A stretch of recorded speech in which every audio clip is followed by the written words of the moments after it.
Hello everyone, welcome to the Zorawar classes. I hope आप लोग सब लोग अच्छे होंगे, अपने घरों में सेफ होंगे। आज की हमारी क्लास है क्वेश्चन नंबर हमारा आप कह सकते हो इस क्लास का पहला क्वेश्चन है। हालांकि लास्ट क्लास में मैंने इसे आपको होमवर्क दे रखा था, ठीक है। तो उसमें से बहुत सारे बच्चों ने इसका आंसर सही बताया है, ठीक है। अब ये जो है माइक्रो एलिमेंट्स, इसका मैंने आप कह सकते हो कि जो मिनरल्स होते हैं या एक तरह से कह सकते हो मिनरल्स का पार्ट होता है, तो इसका मैंने पोस्टमार्टम नहीं किया था लास्ट वीडियो में क्योंकि वीडियो लेंदी हो जा रही थी, ठीक है।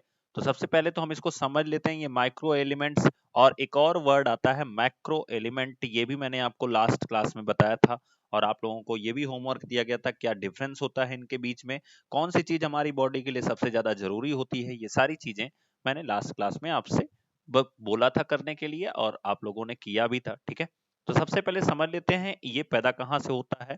तो याद रखिए, जो मिनरल्स होते हैं, ठीक है, मिनरल्स में खनिज जिसे कहते हैं, ठीक है, मिनरल्स में दो पार्ट होते हैं। एक आता है आपका माइक्रो, एक आता है आपका माइक्रो, ठीक है, एक आता है माइक्रो और दूसरा आता है मैक्रो।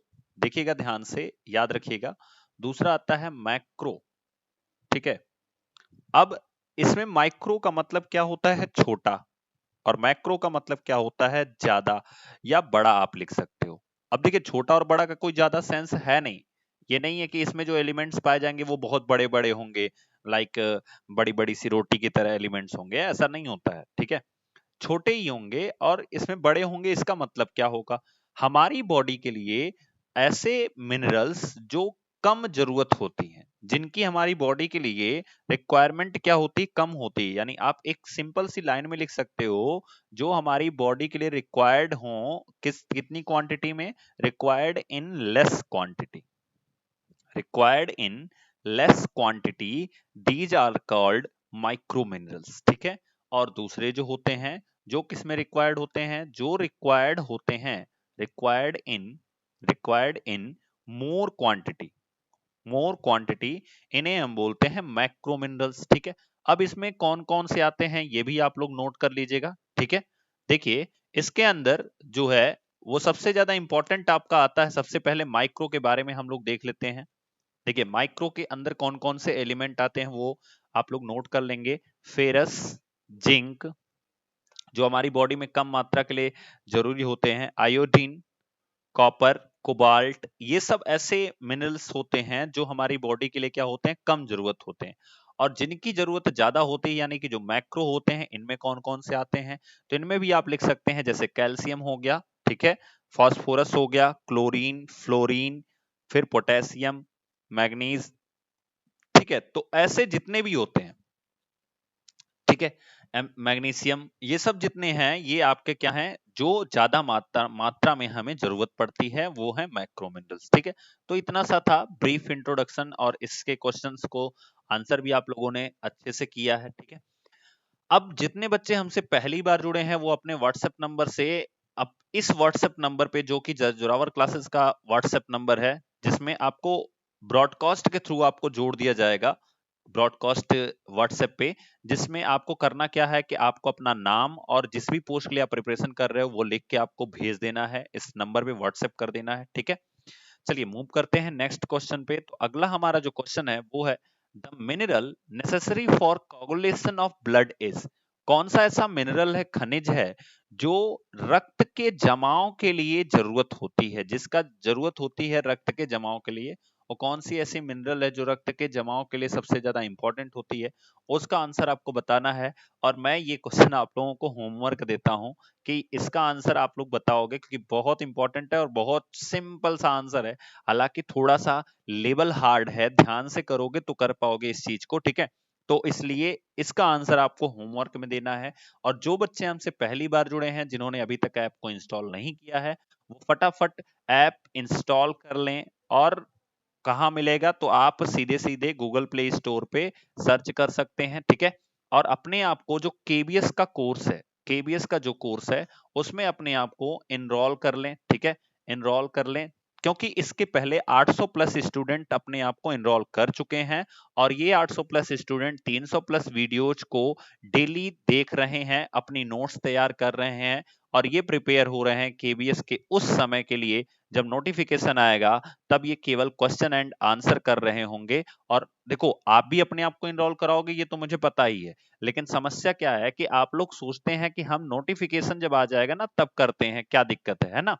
तो उस टाइम पे आपके पास ये 300 वीडियोज का बोझ होगा, साथ में नोटिफिकेशन आने के 90 दिन के अंदर अंदर एग्जाम हो ही जाने हैं। तो 300 वीडियो या तो आप 90 दिन में वीडियोज खत्म करो या तो आप क्वेश्चन आंसर करो। अगर आप क्वेश्चन आंसर करना स्टार्ट कर देते हो तो आपके कोर्स लेने का कोई मतलब नहीं रह जाएगा। और क्वेश्चन आंसर भी आपको तब समझ में आएगा जब ये वीडियोज जो 300 हैं ये आपको समझ में आएंगी। तो सबसे इंपॉर्टेंट क्या है, जो बच्चे अभी आपसे थोड़ा सा आगे हैं आप भी इनकी रास्ते में शामिल हो जाओ और जल्दी से जल्दी अपनी सारी वीडियोस को खत्म करो, फिर क्वेश्चन आंसर करो। अगर आपको पता करना है कि ये कोर्स कैसा है, देन इसकी डेमो क्लासेस जो है वो आपको डिस्क्रिप्शन बॉक्स में लिंक मिलेगी प्लेलिस्ट की, वहां से देख सकते हैं। नहीं तो आपको ऐप के ऊपर सबसे पहले डेमो क्लास की ही लिस्ट मिलेगी, आप वहां पे डेमो क्लासेस देख सकते हैं। ठीक है, और उससे भी ज्यादा अगर आप जानना चाहते हैं तो जो भी बच्चे इस समय देख रहे होंगे उनमें से बहुत सारे ऐसे बच्चे होंगे जिन्होंने हमें ऐप पे भी फॉलो कर रखा होगा, अपने आप को इनरोल कर रखा होगा, तो आप लोग उन बच्चों से पूछ सकते हैं। ठीक है, और जो लोग पहली बार आए हैं वो चैनल को सब्सक्राइब कर लें, प्रेस द बेल आइकन, जिससे टाइम टू टाइम उनको नोटिफिकेशन जो है वो प्रोवाइड होती रहे। चलिए मूव करते हैं नेक्स्ट क्वेश्चन पे। क्वेश्चन है सिस्टेमा नेचुरी वाज रिटन बाय, जो सिस्टेमा नेचुरी है वो किसके द्वारा लिखी गई है? बहुत अच्छा है, जब मैंने बायोलॉजी की सीरीज आपके हाँ आपकी प्लेलिस्ट में मैंने स्टार्ट की थी, उसमें मैंने बहुत सारी चीजें बता रखी हैं कि सिस्टेमा नेचुरी या कौन कौन सी बुक्स ने किसने किसने कौन कौन सी बुक्स लिखा है। तो सबसे पहले इस क्वेश्चन का आंसर देख लेते हैं। जो सिस्टेमा नेचुरी है इसे कार्लस लीनियस ने लिखा है। देखिए कार्लस लीनियस के बारे में दो तीन चीजें और आपको जाननी जरूरी है, चलिए पहले उनकी बात कर लेते हैं। तो देखिए कार्लस लीनियस के बारे में दो तीन चीजें जरूरी इसलिए हो जाती हैं, अगर हम बात करें कार्लस लीनियस के बारे में तो वो कौन कौन सी चीजें जरूरी हैं वो आप लोग ध्यान से देखिएगा। कार्लस लीनियस जो है ये तो सिस्टेमा नेचुरी इन्होंने लिखा ही है। अब आप सवाल आता है कि सर सिस्टेमा नेचुरी में क्या क्या चीजें हैं? तो नेचर में किस किस तरह के जीव हैं, कैसे कैसे जीव पाए जाते हैं, ये सारी चीजें इन्होंने सिस्टम लिखा है एक तरह से नेचर का। अब इन्हें और किस नाम से या किस वजह से जाना जाता है? तो कार्लस लिनियस जो हैं इन्हें फादर ऑफ टैक्सोनॉमी लिख लीजिएगा अपने कॉपी में। फादर ऑफ टैक्सोनॉमी जैसे हिंदी में हम कहते हैं वर्गीकरण। टैक्सोनॉमी का मतलब क्या होता है? वर्गीकरण। तो अगर आपसे कोई पूछे कि वर्गीकरण का पिता किसे कहा जाता है, फादर ऑफ टैक्सोनॉमी कौन है, तो वो भी कौन है? कार्लस लिनियस है। सिस्टेमा नेचुरी जो बुक है इसे किसने लिखा है? तो ये भी किसने लिखा है? कार्लस लिनियस ने लिखा है। वर्गीकरण का पिता कौन है? कार्लस लिनियस है। अगर हम बात करें फादर ऑफ नॉमेनक्लेचर, जैसे आप लोग केमिस्ट्री के अंदर देखते होंगे, अगर आप लोग इंटरमीडिएट या कभी भी केमिस्ट्री पढ़े होंगे तो आपने देखा होगा कि वहां पे नॉमेनक्लेचर यानी नामकरण, किसी भी एलिमेंट का नामकरण जो होता है, ठीक है, वो कैसे होता है उसका भी फादर ऑफ नॉमेनक्लेचर जो है वो भी कौन है? कार्लस लीनियस है। तो इनके बारे में ये चीजें बहुत इंपॉर्टेंट हैं। अगर थोड़ी सी चीज और मैं आपको बता दूं तो सिस्टेमा नेचुरी जो है वो 1735 में ये चीज लिखी गई थी, आपको पता होना चाहिए। और इन्होंने ही बायोलॉजी को ठीक है, बायोलॉजी को क्या कहा? देखो बायोलॉजी को तो हम कहते हैं जीव विज्ञान, हिंदी में बहुत सारे क्वेश्चंस ऐसे भी हैं, देख सकते हैं आप लोग। और बायोलॉजी का जो वर्गीकरण किया गया वो इन्हीं के द्वारा किया गया, तो ये भी आप लोग याद रखेंगे। बायोलॉजी का वर्गीकरण जो हुआ है जिसको हम जूलॉजी और बॉटनी बोलते हैं, बायोलॉजी का जो वर्गीकरण हुआ है जिसको हम जूलॉजी और बॉटनी बोलते हैं वो भी इन्हीं के द्वारा हुआ है। जूलॉजी को हम बोलते हैं हिंदी में प्राणी विज्ञान, क्या बोलते हैं? प्राणी विज्ञान। और बॉटनी को हम बोलते हैं वनस्पति विज्ञान, वनस्पति विज्ञान। ठीक है, तो इतनी सारी डिटेल्स जो है वो कार्लस लिनियस से रिलेटेड है जिसको आपको पता होना चाहिए। ठीक है, अब जो दूसरे कुछ ऑप्शंस हैं, जो दूसरे साइंटिस्ट हैं उन्होंने क्या कर रखा है वो भी मैं आपको बता देना चाहता हूं। देखिए तो ऑप्शन तो हमारा ये वाला सही हो गया। एरिस्टोटल यानी अरस्तु के बारे में अगर हम बात करें, अरस्तु के बारे में अगर हम बात करें तो अरस्तु जो हैं इन्होंने एक बुक लिखी थी हिस्ट्री एनामिलियम। ध्यान से समझिएगा, अरस्तु के बारे में अगर हम थोड़ी सी बात करें, एरिस्टोटल के बारे में बात करें, ठीक है, तो इन्होंने एक बुक लिखी थी, इनकी बुक का नाम है हिस्ट्री एनिमिलियम। ठीक है, मतलब इन्होंने जीवों के इतिहास के बारे में एनिमिलियम इनकी बुक का नाम है, ठीक है, स्पेलिंग थोड़ा सा आप लोग देख लीजिएगा। हिस्ट्री एनिमिलियम इनकी बुक का नाम है, जिसमें इन्होंने 500 प्रकार के जंतुओं के बारे में वर्णन किया है। 500 प्रकार के जंतुओं से रिलेटेड वर्णन किया है, जिसे हिस्ट्री एनिमिलियम हम कहते हैं, ठीक है। और इन्हीं को क्या कहते हैं?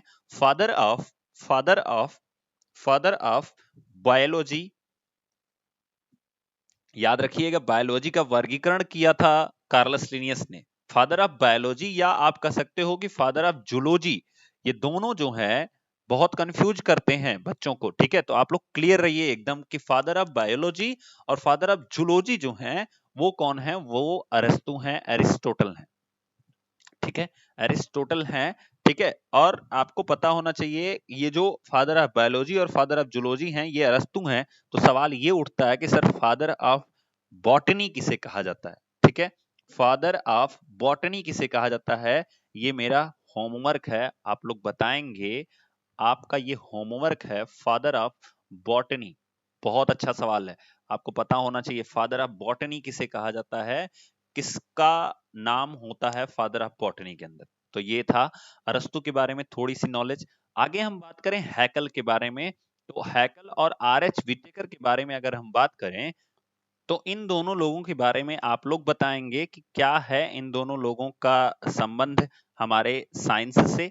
आप लोग बताएंगे इन्होंने किस किस चीज की खोज की थी। विटेकर तो काफी फेमस है, आपको बताना है आर एच, इनके नाम में ही छिपा है इनका राज, कि आर एच विटेकर जो है वो किस चीज की खोज किए थे, इनके नाम में ही है वो चीज, ठीक है। तो ये आप लोग बताएंगे हैकल और आर एच विटेकर के बारे में, ये आपका होमवर्क है, ठीक है। देखो, जब भी मैं चीजें कराता हूं तो नोट्स एक बनाते रहो। ये जो सीरीज मैं करा रहा हूँ बहुत इंपॉर्टेंट सीरीज होने वाली है आपके एग्जाम से रिलेटेड। आप इतनी चीजों का नोट्स बनाते रहोगे ना, जब आप एग्जाम देने जाओगे तो मैं गारंटी लेता हूं कि इससे अच्छा आपको कहीं नहीं मिलने वाला है कंटेंट। मैं आपको गारंटी लेता हूं, आप नोट्स बना लेना, एग्जाम टाइम पे देखना, आपको यही चीजें बहुत ज्यादा फायदे करने वाली, ठीक है। मूव करते हैं नेक्स्ट क्वेश्चन पे। Which of the following disease affects the blood cell in human body? वो कौन सी ऐसी बीमारी है जो खून को प्रभावित करती है या ब्लड सेल को प्रभावित करती है? ठीक है, आपको बताना है, बहुत आसान है, जल्दी जल्दी बताइए। जैसे ब्लड सेल का मतलब क्या होता है? ब्लड सेल का मतलब होता है जो खून की कोशिकाएं होती हैं, ब्लड की जो कोशिकाएं होती हैं उनको कौन सी ऐसी बीमारी है जो प्रभावित करती है? सो जो इसका आंसर होगा दोस्तों वो होगा ल्यूकेमिया। ल्यूकेमिया जो होता है वो एक प्रकार का ब्लड कैंसर है, ठीक है। ये क्या है? ब्लड कैंसर है।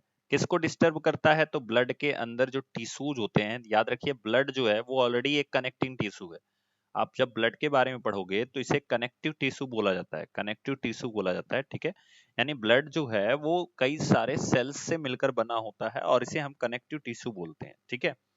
अब देखिए, जो ल्यूकेमिया है ये ब्लड कैंसर की तरह वर्क करता है, या कह सकते हो ब्लड कैंसर है। मेनिंजाइटिस के बारे में अगर हम बात करें तो ये ब्रेन और स्पाइनल कॉर्ड से रिलेटेड बीमारी है, ब्रेन एंड स्पाइनल कॉर्ड से रिलेटेड बीमारी है, ठीक है। इस चीज के बारे में भी याद रखिएगा।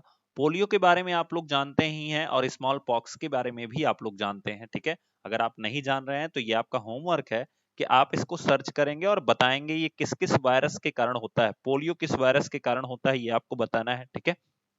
उसके बाद मेरा और सबसे अच्छा सवाल है कि जो लोगों को आमतौर पे सर्दी खांसी होती है, ध्यान से समझिएगा, मैं ये नहीं कह रहा कोरोना वाली सर्दी खांसी, जो आमतौर पे सर्दी और खांसी होती है, ये किस आप यही बताना कि जो सर्दी होती है आमतौर पे ये किस वायरस के कारण होती है। बहुत अच्छा सवाल है, किस वायरस के कारण होती है, ये भी आपका होमवर्क है, ठीक है। कि जो सर्दी होती है ये किस वायरस के कारण होती है, ये आपको कमेंट बॉक्स में बताना है। अब अगर हम बात करें थोड़ा सा ब्लड के बारे में, क्योंकि ब्लड हम देखे हैं, हमारे सवाल में आया है ब्लड, तो हम ब्लड के बारे में थोड़ा सा बात कर लेते हैं कि ब्लड होता क्या है। देखिए, ब्लड के बारे में अगर हम बात करें तो पहली चीज तो मैंने आपको बताई ही कि ब्लड जो होता है इसे हम क्या कहते हैं? कनेक्टिव टिश्यू कहते हैं, ठीक है। मतलब अब इसे कनेक्टिव टिश्यू क्यों कहते हैं, ध्यान से ये भी समझिएगा, क्योंकि ब्लड जो होता है वो जो भी मिनरल्स या हमारे बॉडी में जो भी एनर्जी स्टोर होती है, जैसे मैंने आपको लास्ट वीडियो में बताया था कि विली नाम की एक संरचना पाई जाती है, ठीक है। विली नाम की संरचना पाई जाती है स्मॉल इंटेस्टाइन में, स्मॉल इंटेस्टाइन के लास्ट वाले पार्ट, जिसमें हमारा ड्यूडेनम होता है, ज्यूजेनम होता है, इलियम होता है, 3 पार्ट होते हैं। इलियम के अंदर विली नाम की संरचना पाई जाती है, जिसमें जो न्यूट्रिएंट्स होते हैं वो एब्जॉर्ब कर लिए जाते हैं। अब वो न्यूट्रिएंट्स बॉडी के हर पार्ट तक कैसे पहुंचाया जाए? भाई चूंकि हर बॉडी के हर पार्ट को एनर्जी की जरूरत है, अब वो कैसे पहुंचाया जाए? मान लो हमने खाना खाया और वो छोटी आंत में सारे न्यूट्रिएंट्स कलेक्ट हो गए, अब वो न्यूट्रिएंट्स बॉडी के हर पार्ट तक पहुंचाने का काम कौन करता है? तो वो ब्लड करता है। सो दैट्स वाई इसे कनेक्टिव टिश्यू कहते हैं, मतलब हर अंग को जोड़ने का काम ब्लड के द्वारा ही बॉडी के अंदर किया जाता है। क्लियर हो गया? तो ब्लड को कनेक्टिव टिश्यू कहते हैं। दूसरी चीज याद रखिए, स्टडी ऑफ ब्लड जो होता है, study of blood, study of blood, ये इसको हम क्या कहते हैं? तो जो स्टडी ऑफ ब्लड होता है इसे हेमेटोलॉजी कहते हैं। ठीक है, क्या कहते हैं? हेमेटोलॉजी कहते हैं। स्टडी ऑफ ब्लड को हेमेटोलॉजी कहते हैं। जो एक एडल्ट बॉडी होती है, जो एक एडल्ट शरीर होती है, इसके अंदर 6 लीटर ब्लड पाया जाता है। ठीक है ना? जो कि ये जो 6 लीटर ब्लड होता है, ये क्या होता है? 8 से 10% ऑफ आवर बॉडी वेट, हमारे शरीर के, जो हमारे शरीर का वेट होता है, हमारे शरीर का जो भार होता है, उसके 8 से 10% भाग जो होता है, उसका जो 8 से 10% भाग होता है, वो क्या होता है? वो ब्लड होता है। यानी कि लगभग एडल्ट के अंदर 6 लीटर ब्लड होना चाहिए। क्लियर हो गया? ठीक है, अब देखिए ब्लड का अगर हम बात करें, इस ब्लड का पीएच कितना होता है? बहुत फेमस सा क्वेश्चन है, आपके एग्जाम में बहुत बार पूछा भी जाता है। तो ये होता है 7.4, जिसे हम कहते हैं क्षारीय, जिसे हम क्या कहते हैं? क्षारीय। अगर हम पीएच के बारे में बात करें, पीएच स्केल के बारे में बात करें, तो देखिएगा यहाँ पे कि ये होता है बीच में आपका 7, और यहाँ पे होता है 0, यहाँ होता है 14। 7 जो होता है ये न्यूट्रल स्टेज माना जाता है। ठीक है, 7 से अगर आप 14 की तरफ चल रहे हैं तो ये बेस होता है। देखिएगा ध्यान से, इसे क्या कहते हैं? बेस कहते हैं। और ये इधर होता है एसिड। याद रखने का बहुत सिंपल तरीका है, ऐसे आप एक नंबर सिस्टम या जो संख्या रेखा जिसे हम कहते हैं नंबर लाइन आप बना लीजिए, उस पे आपकी स्टार्टिंग 0 है, 7 है, 14 है, ऐसे लिख लीजिए। अब देखिए 0 से 7 तक पूरा का पूरा एसिड होगा। एसिड चूंकि ए से स्टार्ट होता है, इसका मतलब पहली चीज जो हमें मिलेगी उसे एसिड कहेंगे, और 7 के बाद जो दूसरी चीज मिलेगी हमें उसे बेस कहेंगे। बेस को हम बी से लिखते हैं। ठीक है, तो आई होप आप लोगों को ये चीज समझ में आ रही होगी जो मैं समझाना चाह रहा हूं, कि एसिड को ए से लिखते हैं, बेस को बी से लिखते हैं। तो याद करना भी बहुत आसान है, यानी 7 के बाद जितना भी हमें पीएच मिलेगा वो सब का सब क्या होगा? क्षारीय होगा, बेस होगा। अगर आप देखोगे तो ये है 7.4, यानी ये समथिंग यहीं पे कहीं पे आएगा आपका। ठीक है, मतलब वही दिल तो खोया है यहीं पे कहीं पे, है ना? तो इसका जो पीएच है वो भी यहीं कहीं पे आएगा, मतलब हल्का क्षारीय होता है। अब अगर आपसे ये भी क्वेश्चन पूछ सकता है कि जो ब्लड होता है वो किस तरह का होता है, तो याद रखिए ये हल्का क्षारीय होता है, थोड़ा क्षारीय होता है। ठीक है, थोड़ा क्षारीय होता है, और जैसे जैसे ये 14 तक पहुंचता जाएगा ये सबसे ज्यादा क्षारीय होता जाएगा। ठीक है, सबसे ज्यादा क्षारीय होता जाएगा, या आप कह सकते हो बेसिक नेचर का होता जाएगा, बेस नेचर का होता जाएगा। और जैसे जैसे याद रखिए 7 से जैसे जैसे आप 0 की तरफ चल रहे हैं, तो इसमें एसिड नेचर सबसे ज्यादा होता है। जैसे मैंने आपको बहुत बार बता रखा है कि HCl का जो पीएच होता है वो 1.5 होता है। HCl का जो पीएच होता है, पावर ऑफ हाइड्रोजन, पीएच का मतलब क्या होता है? Power of hydrogen. ठीक है, जो पीएच होता है वो 1.5 होता है। और मैंने लास्ट वीडियो में आपको ये क्वेश्चन आंसर भी दिया था, आपको होमवर्क भी दिया था कि जो HCl का पीएच होता है वो आप लोग बताएंगे। तो HCl का जो पीएच होता है वो कितना होता है? 1.5 होता है। तो ये था ब्लड से रिलेटेड कुछ कंटेंट्स जो आपको पता होने चाहिए। और भी एक चीज है ब्लड से रिलेटेड, कि ब्लड जो होता है वो क्योंकि अकेला तो होता नहीं है, आपने देखा होगा ब्लड जो होता है वो एक फ्लूइड की तरह होता है, और वो गाढ़ा भी होता है। तो वो दोनों रीजन क्या है? तो ब्लड जो होता है बेसिकली 2 पार्ट में होता है। एक आपका होता है फ्लूइड पार्ट, फ्लूइड पार्ट। ठीक है, और दूसरा जो होता है वो होता है सेलुलर पार्ट। दूसरा जो होता है वो क्या होता है? Cellular part. ठीक है, देखिए फ्लूइड पार्ट के अंदर क्या क्या आता है। तो फ्लूइड पार्ट के अंदर सबसे ज्यादा 50 से 55% फ्लूइड पार्ट होता है, जो कि आपका प्लाज्मा कंटेंट करता है। इसमें हम क्या पाते हैं, इसमें हम प्लाज्मा को पाते हैं, प्लाज्मा कंटेंट करता है, जिसका रंग जो होता है वो स्लाइटली येलो होता है, हल्का हल्का पीलापन होता है। स्लाइटली क्या होता है, स्लाइटली येलो होता है, हल्का पीलापन होता है, ठीक है। अगर हम सेलुलर पार्ट की बात करें तो 40 से 45% जो होता है वो सेलुलर पार्ट होता है, 40 से 45% जो होता है वो सेलुलर पार्ट होता है, ठीक है। और इसमें क्या क्या पाया जाता है, तो इसमें RBC red blood corpuscles, WBC white blood corpuscles, और प्लेटलेट्स, आपने सुना होगा प्लेटलेट्स, ठीक है। लोगों का डाउन हो जाता है डेंगू के मच्छर या और चीजों को काटने से, ठीक है। तो आरबीसी के बारे में आप लोग बताएंगे कि आरबीसी का जो जीवन काल होता है, आप सबका बताएंगे जीवन काल जो होता है आरबीसी का वो कितना होता है, शरीर के अंदर कितनी मात्रा में आरबीसी पाई जाती है या कितनी आरबीसी का होना आवश्यक है एक नॉर्मल बॉडी में।